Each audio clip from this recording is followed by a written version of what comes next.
Okay. Q1, Queen of the Demonweb Pits, Part 2. So we're going to start here with a picture I took of the players in spider form using polymorph and shape change just before they entered the abyss. And here they are in spider form trying to negotiate their way past this demon secretary.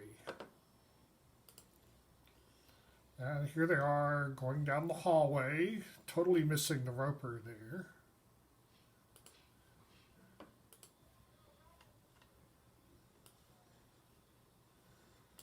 Okay, so here they are in the middle of the fight with the demons.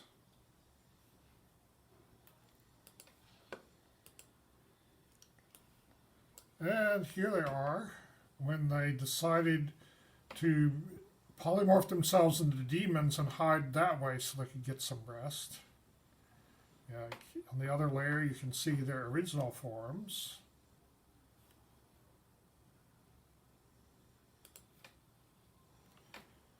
Alright, so let me explain this picture. So, yeah, they were doing really well fighting the demons, but when they got into this room, it was full of harpies.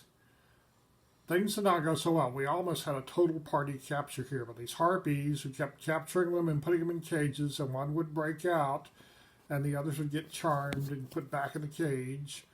And at one point, a miscast of bathed in the urine of the deceased spell caused one of the dead harpies to open a portal to the plane of urine. So black urine started pouring out this harpy.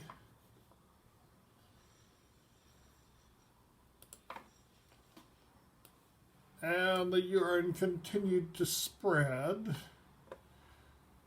Yeah, and here two of the characters got it on themselves, which sort of transformed them into undead. And it continued to spread. They threw the harpy down the stairs and started filling up the room below there.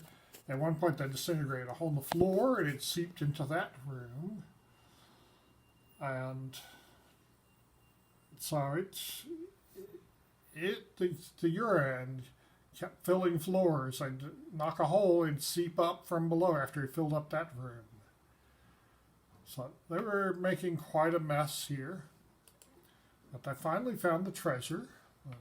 Here they are when they found the treasure room. And here is a version of Loth they never actually got to see. They met her in this form, but she was invisible, creating an illusion of a big spider they fought. And here, while they were in the middle of a fight with these demons, some of them in spider form, Demogorgon showed up for his appointment. And they were able to drive him away because they had a high-level cleric who could send him back to his own plane. This was not his plane. This is Loth's plane. But I'd never gotten a chance to use Demogorgon. In the first edition days, I looked at the monster manual. I could see Demogorgon was the most powerful monster, but the first edition products intended to focus more on Orcus, not Demogorgon, strangely enough. So I never got a chance to use them until then. Okay, so here's another picture of them with the treasure. And then I took a picture of before they met Loth. You have the setup for the big battle, and the black represents an area of conjured darkness, not urine. Even though I use the same icon for urine, it was supposed to be darkness. So yeah, so that explains why there are footprints everywhere.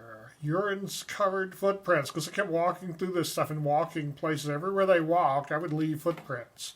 And anybody who stepped in it, anywhere they walked, I would leave footprints. Okay, so yeah, so these two rooms. This one here is where the stairway is that they'd thrown the harpy down. So this whole area got flooded. And this one, they disintegrated a hole in the floor, and so it filled up this room. But here is the room where they fought they fought Loth, and so here's two more rooms got filled with urine. So they fought Loth.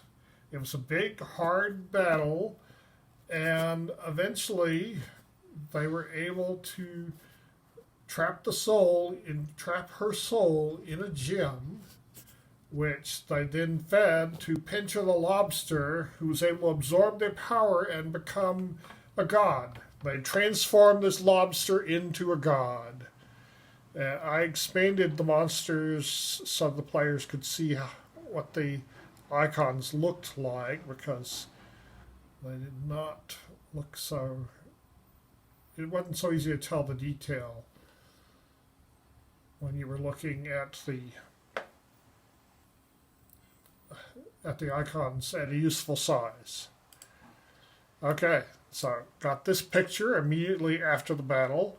Some of the characters have been enlarged during the battle as part of the battle to make them more able to cause a threat to Loth. And here's another picture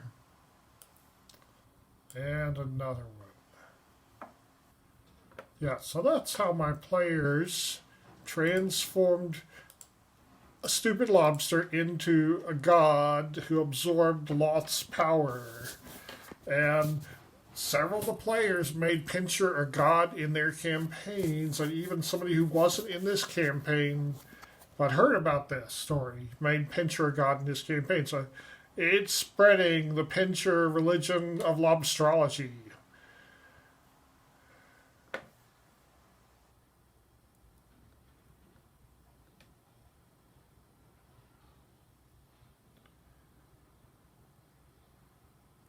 Also, one of the miscasts made it so that this harpy over here